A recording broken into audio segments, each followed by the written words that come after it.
विधान परिषद निवडणूक प्रक्रियेला आजपासून सुरुवात। उमेदवारी अर्ज 2 जुलैपर्यंत भरता येणार।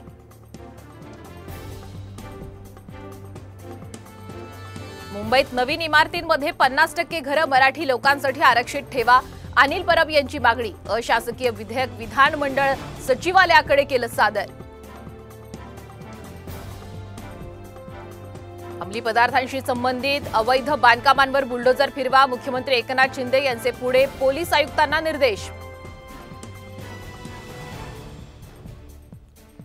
आज मुख्यमंत्र्यांच्या दौऱ्यादरम्यान कोल्हापुरातील 16,000 रिक्षा चालक संपावर जाणार। पासिंग दंडाविरोधात संपाचं हत्यार। जालना शहरासह जिल्ह्यामध्ये दमदार पावसाचं आगमन। मोठ्या विश्रांतीनंतर आलेल्या पावसानं बळीराजा सुखावला।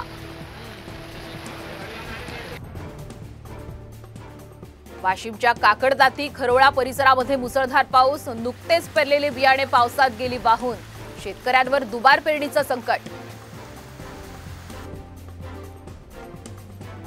संत ज्ञानेश्वर महाराजांचा पालखी प्रस्थान सोहळा काही तासांवर येऊन ठेपला असताना इंद्रायणी नदी फेसाळली। वारंवार केलेल्या मागणीकडे सरकारचं दुर्लक्ष। वारकऱ्यांचा संताप।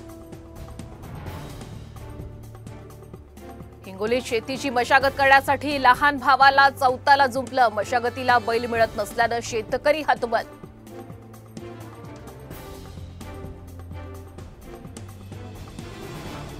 अंगणवाडी सेविका आणि मदतनीसांच्या मानधनात वाढ करा। अंगणवाडी सेविकांकडून सोलापुरात गाजर दाखवा आंदोलन।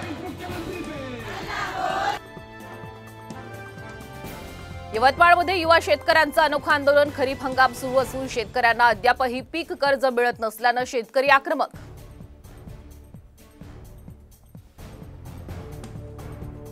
संसदेचं कामकाज सुरू होण्यापूर्वी इंडिया आघाडीच्या खासदारांचं आंदोलन। हातात संविधानाच्या प्रती घेऊन विरोधकांची घोषणाबाजी।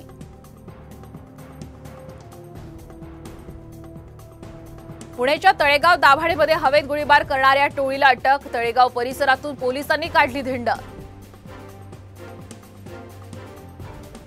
भारतानं वर्ल्ड रेकॉर्डसह सेमीफायनलमध्ये आयटीत मारली धडक। ऑस्ट्रेलिया विरुद्ध रोहित कुलदीप ठरले मॅच विनर।